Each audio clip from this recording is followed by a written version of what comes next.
Buenas noches. Es que ya me iba a dormir. Es viernes, son como las 10:30 de la noche. Pero ¿desde cuándo estoy que les quiero hacer un video? Ya saben, con mucho cariño, con mucha humildad. Aclaro que jamás me he de asumir como historiador, jamás me voy a asumir como que tengo la verdad absoluta de lo que les cuento. Orgullosamente sí les puedo decir que en cuestiones de la crónica me ha gustado toda la vida y algún día tomé un curso con mi querido amigo y hermano Eric Alba y ahí en ese curso tuve de compañero otro amigo que quiero mucho, Arturo Ceja Arellano, que es un gran cronista de Jacona y con los que no solamente hice amistad, sino que en diferentes pláticas aprendí mucho de ellos y me gusta y lo hago con mucho cariño. Y respecto de los temas que les cuento, bueno, hay evidencia suficiente y no nada más es lo que yo digo, sino que en este caso Hernán Cortés es de las personas que más antecedentes bibliográficos hay, porque no solamente fue lo que escribieron sus biógrafos, sino que sus cartas han sido un material importante, aparte de los que vivieron la historia como Bernal Díaz del Castillo y otros testigos que dan fe de que lo que sucedió es verdad. Entonces, cuando por ahí sale gente a querer desmentir lo que sucedió en la conquista y después de la conquista y que dicen que no hay evidencia, por ahí, acuérdese que tenemos un personaje que escribió un libro que se llama, bueno, él no lo escribió para empezar, o sea, es una persona sumamente ignorante que no creo que tenga esa capacidad. Creo que el libro se llama Grandeza y ahí trata de desmentir y de decir que hubo cosas que no existieron. Y todo, bueno, es un mitómano profesional y todo lo que él dice es mentira porque sí hay antecedentes. Y el video de hoy trata sobre una serie de videos que venía haciendo. Ya este es el último que hago sobre este personaje y trata sobre el primer feminicidio registrado en la historia de México. Hernán Cortés, recuerden que 1521 culmina el proceso de la mal llamada conquista y viene la etapa de la reconstrucción. Él se va a vivir a Coyoacán, en Coyoacán tiene su casa y él vive ahí 1521. 1522 llega un barco y en ese barco llega su esposa. Hernán Cortés estaba casado con Catalina Suárez, que se conocía como la Marqueida. También hay mucha información, hay muchos libros, hay mucha bibliografía sobre la Marqueida. No se sabe a ciencia cierta, eso sí hay que puntualizar, de que si ella vino porque él la mandó llamar o ella vino por propia voluntad. El caso es que llega Catalina Suárez, Hernán Cortés la avisan, va, la recibe, llegan a Coyoacán, en Coyoacán se instala y un 1 de noviembre de 1522 se dice que hay una fiesta en la casa de Cortés con todos sus invitados, sus amigos, sus cómplices, sus compinches. Comen mucho, toman mucho también y dicen que en algún momento de la fiesta Catalina se enoja, se retira a sus habitaciones. Acto seguido Hernán Cortés la sigue para seguir discutiendo con ella. Entran los dos a la recámara y minutos después Hernán Cortés sale alarmado, sale gritando, pidiendo auxilio porque Catalina se puso mal. Cuando los invitados, cuando la gente que va a auxiliar a Hernán entra a la habitación, se encuentran con que Catalina Suárez está muerta en su cama. Le avisan a los médicos, llega el médico, da fe, el médico dice que fue una causa natural, que fue un infarto fulminante, porque comió y bebió demasiado. Hasta aquí está la muerte de Catalina. Pero en los pasillos y en la casa, se empieza a murmurar de que Catalina Suárez no murió de muerte natural y empiezan a murmurar de que Hernán Cortés asesinó a su esposa Catalina Suárez porque habían discutido sobre los bienes que había conseguido Hernán Cortés y Catalina le decía que ella venía por la mitad de lo que le correspondía sobre los bienes que ya había conseguido Hernán Cortés. Para este momento se supone que Hernán Cortés ya tiene mucho dinero. Aquí vamos a hacer un paréntesis y hay que platicar de Hernán Cortés y de algunas parejas que él tuvo, porque es importante para esta historia. Hernán Cortés estudió en Salamanca, en España. Él estaba estudiando para ser abogado. Dicen que mientras estudiaba se hizo amigo de uno de sus maestros, al que le dio la confianza de que lo invitaba a su casa, y el maestro, como se lo pueden imaginar en esos tiempos, era un decano y era un hombre mayor, casado con una mujer joven. Hernán Cortés engaña a su maestro y mientras el maestro daba clases, Hernán Cortés iba a visitar a la esposa del maestro. Un día alguien le va con el chisme al profesor. El profesor lo va a buscar y se encuentra con la sorpresa de que él está ahí. Dicen que salta por una ventana y en esa caída es cuando se lastima el pie, porque si bien saben, dicen que Hernán Cortés cojeaba de un pie, no caminaba bien porque nunca le sanó bien esa lesión. Entonces después de esto, él no termina la universidad. Sus padres, para protegerlo, lo mandan a Cuba.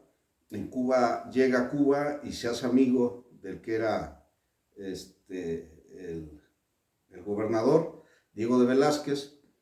Diego de Velázquez está casado y su esposa muere de una enfermedad. En su casa trabajaban dos mujeres.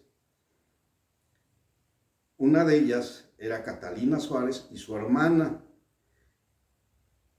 Y ellos vinieron de España a vivir a Cuba con su mamá y con su hermano. O sea, la mamá venía con el hermano, con Catalina, y con la hermana que después se casa con Diego de Velázquez. Y Hernán Cortés ya era un hombre de una buena posición económica. Recuerden que él se dedicaba al azúcar, a la caña. Ya tenía dinero, Hernán Cortés.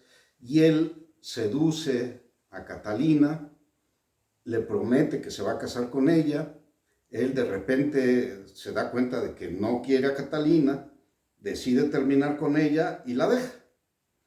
Catalina se queja con la hermana y la hermana le dice a Diego: oye, fíjate que este cabrón vino y engañó a mi hermana y ahora no le quiere responder. Diego de Velázquez le dice: él le prometió que se iba a casar. Sí, él le prometió que se iba a casar con ella. Entonces Diego de Velázquez manda detener a Hernán Cortés y lo mete a la cárcel. Estando en la cárcel, Hernán Cortés se asusta, se espanta, y la única forma de reparar el daño era que se tenía que casar con Catalina para reparar el daño. Y digo que no la quería porque nunca tuvieron familia, nunca tuvieron hijos. Pero sí, él conoce a otra persona que se llama Leonor Pizarro, y Leonor Pizarro tiene con Hernán Cortés un hijo, se llama Luis. Fíjense, esta historia está interesante de Leonor. Grábense los nombres, Catalina, Leonor. Leonor, dicen que era una mujer que era indígena y que un comendero le había dado el apellido de Pizarro. Más adelante en la historia y ya en la corrección de las biografías y de todos los estudios que se han hecho durante cientos de años, se determina que no, que Leonor sí era española, y no nada más era española, sino que se dice que era Pizarro porque era familia de Hernán Cortés. Así es de que los regios no son los únicos que se casan con las primas. Y fíjense nada más, cuando Catalina se viene a México, En el barco en que viene Leonor también, vienen las dos llegan a México, a las dos las recibe Hernán Cortés y a las dos las instalan en la misma casa. Pero esto no es todo, esto no fue suficiente, perdón, cafecito. Hernán Cortés, antes del 1 de noviembre, durante 1522, él tiene un hijo con Malinche, la señora Malinche, tiene un hijo que Hernán Cortés lo registra como Martín Cortés. Entonces, fíjense nada más, estaba recién que había dado a luz Malinche en la casa de Coyoacán, estaba Leonor con el otro hijo de Hernán, y estaba Catalina Suárez. O sea, como dicen ahora, se le juntó el ganado ahí en la casa de Coyoacán. Malinche es otro tema súper importante en la vida sentimental de Hernán Cortés, porque recuerden que a Malinche se la regala Tabasco después de que tuvieron una batalla. Él llega primero a Mérida, Hernán Cortés. En Mérida rescata a dos soldados que habían naufragado, uno de ellos de apellido Aguilar, que ya les he platicado muchas veces, que él en su estancia en Yucatán, él aprende a hablar maya, y Malinche habla náhuatl y maya. Entonces, Aguilar le preguntaba en maya a Malinche, y Malinche le traducía del náhuatl al maya. Entonces, por eso es que se la llevan. Y Hernán Cortés, después que se la regalan en Tabasco se llamaba la persona que se la regala, y así le pusieron al estado, se la regala Hernán Cortés junto con otras 19 mujeres, pero Hernán Cortés se la da a uno de sus soldados, se la regala a uno de sus soldados. Cuando llegan a Veracruz, Hernán Cortés se da cuenta de que Malinche es sumamente importante por su inteligencia, por su habilidad para aprender los idiomas. Fíjense nada más, cuando ella llega con Hernán y con todos los españoles a Veracruz, ella ya habla náhuatl, maya y español. Entonces ahí ya no necesitaba de que triangularan la información con Aguilar del náhuatl al maya y del maya al español, sino que ya todo lo hacía Malinche. Pero Malinche no nada más hacía eso, sino que Malinche era una persona con una capacidad diplomática impresionante. La conquista no fue tanto de armas, la conquista fue diplomática, y la verdadera conquistadora fue Malinche. Sobre Malinche se ha escrito también mucho de Malinche, pero se sabe poco. Lo que es cierto es de que ella no era del rumbo del sureste, porque ella habla náhuatl y después aprende el maya. Por lo tanto, y por sus habilidades diplomáticas, hay un libro muy bonito que yo leí hace muchos años, nada más que no logro acordarme de la autora, es una escritora estadounidense. Ella escribió una novela muy bonita del estilo de Dan Brown, y habla sobre, así se llama el libro, Malinche, y ella la cuenta como una novela, y en la novela trata de que la abuela de Malinche, preocupada de que puede heredar el trono, porque su hermano, el más chiquito, era casi un bebé, y ponía en riesgo el trono con Malinche. Ellos se supone que son de Painalá, un pueblo hipotético en el estado de Veracruz. Entonces la abuela se supone que la regala a unos mercaderes, los mercaderes se la llevan y la venden a Tabasco. Entonces hay una historia y media extraña, pero yo sí creo de que Malinche no era cualquier persona, era una persona que venía de la nobleza por su inteligencia, por sus habilidades diplomáticas y por todo lo que les he contado. Entonces, en Veracruz, Hernán Cortés decide tener una relación con Malinche. ¿Y cómo le hace? Bueno, al soldado al que se le había regalado, recuerden que cuando llega a Veracruz llega con 12 bergantines, un de 11 y deja un bergantín. En ese bergantín sube al soldado al que le había regalado a Malinche y lo manda a España. Lo manda con regalos, con oro, con tesoros y con unas cartas platicándole a Carlos V toda la aventura que él ya llevaba. Por eso se dice que el mejor propagandista de Hernán Cortés fue él mismo. Imagínense todo lo que ponía en sus cartas. Era una persona perversa, era una persona ambiciosa, era una persona sin principios, sin valores. Entonces imagínense nada más lo que él contaba en esas cartas al rey. Que también están documentadas todas las cartas, todas están documentadas. Entonces él manda al que le había regalado a Malinche a España, y él, aprovechando que Malinche otra vez ya está sola, empieza una relación con ella. Llegan a México, se da la conquista, y después de la conquista tienen al hijo, y les cuento, ya se le juntaron las tres ahí. Entonces viene toda esa etapa para esto, fíjense, recuerden, Cuauhtémoc sigue vivo después de la conquista, 1522, 523, 1525, se va a las Higueras, a la expedición, querer a Nicaragua aplacar una rebelión, y en el camino asesina a Cuauhtémoc, lo cuelga de un árbol y lo mata a Cuauhtémoc.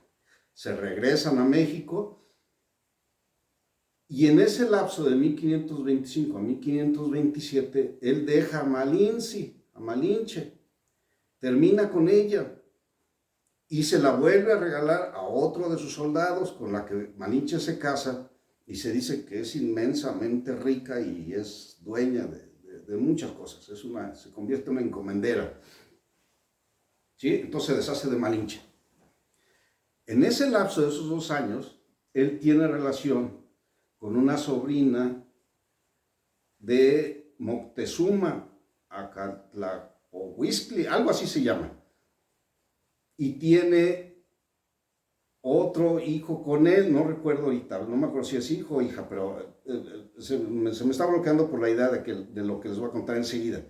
Después de la sobrina, él tiene una relación con la hija de Moctezuma, Capiosca, creo que se llama ella, y recuerden que ella es muy, muy famosa al nivel de Malinche, porque es conocida como, después de que se bautiza, como Isabel Moctezuma.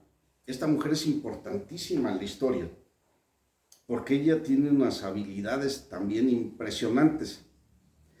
Ella era una niña, estaba muy chiquita, por eso esta historia es terrible y es monstruosa.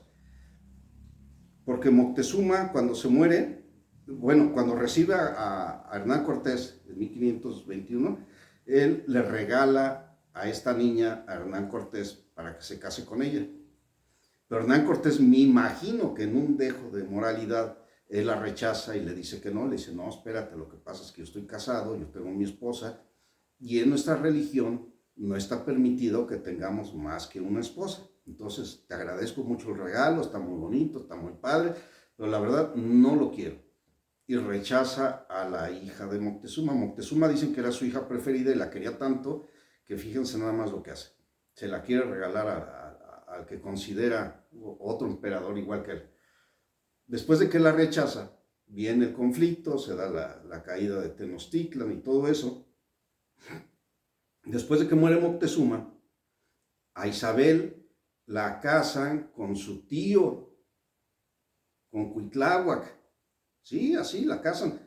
¿Por qué? Porque Moctezuma dejó dicho que él quería protegerla y que él quería que ella siempre estuviera al lado de un emperador.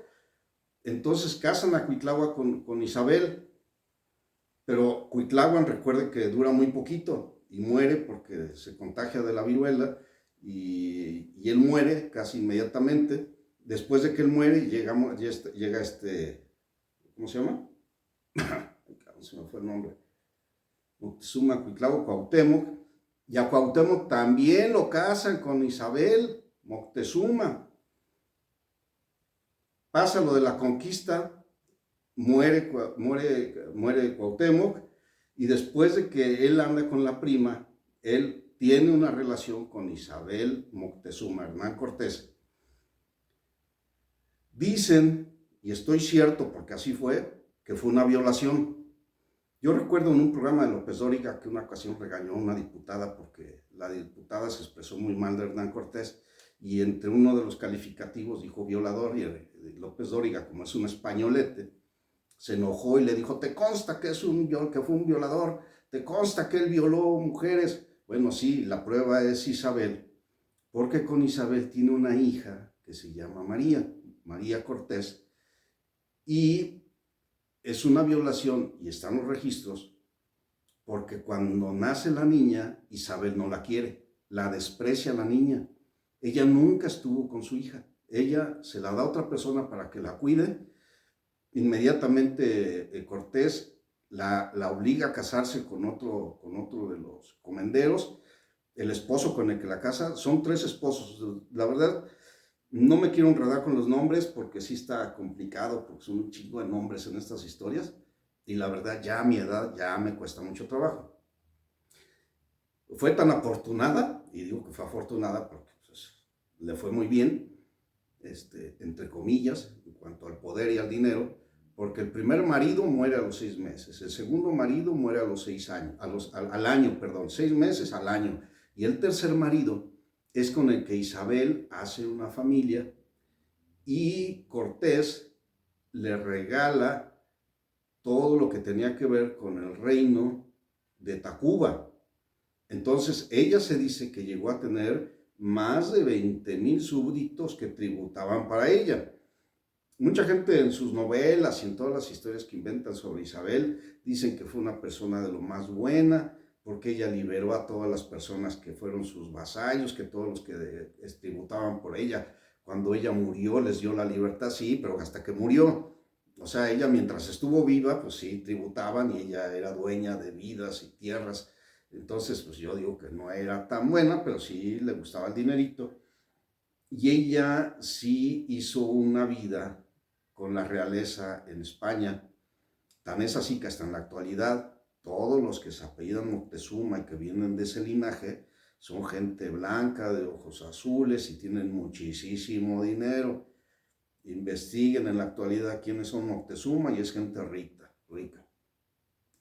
Entonces, después de que pasa esto, 1528, este malandrín decide irse a España porque ya pasó mucho tiempo, él no ve claro, él no tiene títulos, él no tiene nada, y él se siente un héroe, él se siente una persona muy importante y siente que España no lo está recompensando y que España no le da los reconocimientos que él quiere, porque imagínense una persona de estas, el tamaño de su ego, entonces es un ego gigantesco. Hernán Cortés se va a España, llega a España, intenta hablar con el rey, no puede hablar con el rey. Pues ya establecido en España pasan 2 cosas muy importantes en esta historia. Conoce a 2 mujeres en España, y la primera que conoce se llama Francisca de Mendoza. Francisca de Mendoza tiene una hermana que está casada con un señor que se llama Francisco de los Cobos. Este hombre es muy importante en la historia y en el fin de Hernán Cortés, porque el señor Francisco de los Cobos no es nada más ni nada menos que el secretario particular de Carlos V. Entonces Hernán Cortés, fiel a su condición, enamora a Francisca, no se sabe qué le dijo, no se sabe qué le promete, pero el caso es que la abandona, igual que hizo con Catalina en Cuba.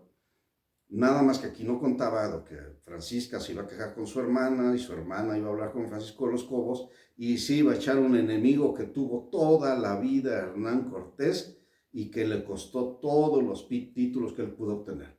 De por sí, Carlos V no lo quería. Decía que era un asesino, decía que era un despiadado, lo veía como un animal rabioso. Sentían mucha vergüenza en España por Hernán Cortés, la realeza. No crean que les daba orgullo todo lo que se contaba sobre México, sobre la Nueva España. No crean que estaban orgullosos de él, para nada. Entonces, él intentaba acercarse al rey, pedía audiencia, pero la tenía que pedir con el señor de los Cobos. Y el señor de los Cobos hizo todo lo que fue posible por bloquearle el acceso al rey. Entonces, nunca tuvo acceso con el rey. Recuerden que ya les había platicado que un día se encontraron en los pasillos del palacio Hernán Cortés con Carlos V y Hernán Cortés le reclamó que por qué no lo recibía y que él tenía que atenderlo. Entonces Carlos V, muy enojado, le dice, ¿y tú quién eres como para que yo te atienda? dime quién eres. Y Hernán Cortés le contesta esas frases célebres que le dice, yo soy Hernán Cortés y te he dado más riqueza y más tierras que la que te dieron todos sus antepasados juntos. Entonces, él tenía de enemigo al rey, al secretario, y no era una persona bien vista. Entonces, él conoce a otra persona que se llama Juana de Sevilla, se le conoce, su papá era gente también de la realeza, creo que era un marqués o un conde, algo así, y era una persona muy, muy rica, se casa con ella, y con ella tiene 5 hijos, y adivinen cómo se llaman. Los hijos se llaman Luis y Martín, y las hijas se llaman Leonor, Catalina y María. O sea, repitió los nombres como 2, 3 veces. Entonces, cuando él dicen que estuvo en su lecho de muerte Martín Cortés, no se sabe cuál Martín Cortés, si el hijo de Malinche o el hijo de Juana. Entonces, él ya se establece ahí, le va muy mal en España, él pide muchos permisos, todos se los niegan. Al último le dicen, bueno, güey, está bien, vete a hacer una expedición, vete a revisar ya ese rumbo que dicen de Baja California. Es cuando él viene a hacer la expedición de Baja California, pero le dicen, pero ¿sabes qué, güey? Tienes el permiso, nada más te pido un favor, no te vayas a bajar, güey. Fíjense nada más, lo mandan a hacer una expedición, pero le piden de favor que no se baje del barco. Entonces le fue muy mal. Al último le dan únicamente como marqués de Oaxaca, imagínense nada más.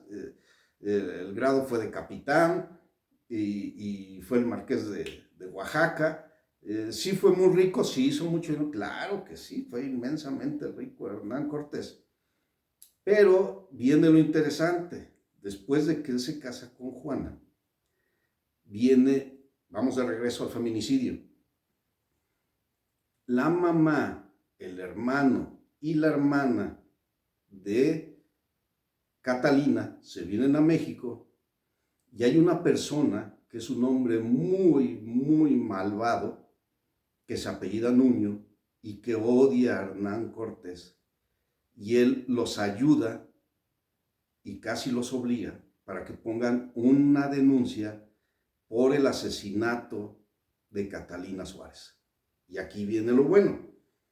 Comienzan a juntar a todos los testigos, toda la gente que estuvo en la fiesta, los sirvientes, los amigos, los comenderos, toda la gente importante que estuvo en esa reunión, y a todos los llevan a declarar al Ministerio Público, y en la carpeta de investigación sucede que todos relatan exactamente lo mismo, que cuando entraron a la habitación la cama estaba mojada, porque Catalina por el esfuerzo se había hecho el baño en la cama, que tenía marcas en el cuello, y unos decían que tenía los ojos saltados debido a un estrangulamiento. Entonces inician ese pleito y a la par la mamá de Catalina y los hermanos inician un pleito por la herencia de Catalina, porque le dicen, ellos lo que dicen en su demanda es que si bien es cierto que su hermana murió, ya sea por la haya asesinado Hernán Cortés o haya muerto de muerte natural, ellos tenían derecho a la herencia de Catalina y en ese momento ellos piden la mitad de los bienes de Hernán Cortés. Entonces aquí en México se le dio mucha fuerza a la denuncia y a la demanda. Los testigos y todos se mandan los expedientes a España. En España los jueces tardaron mucho tiempo deliberando.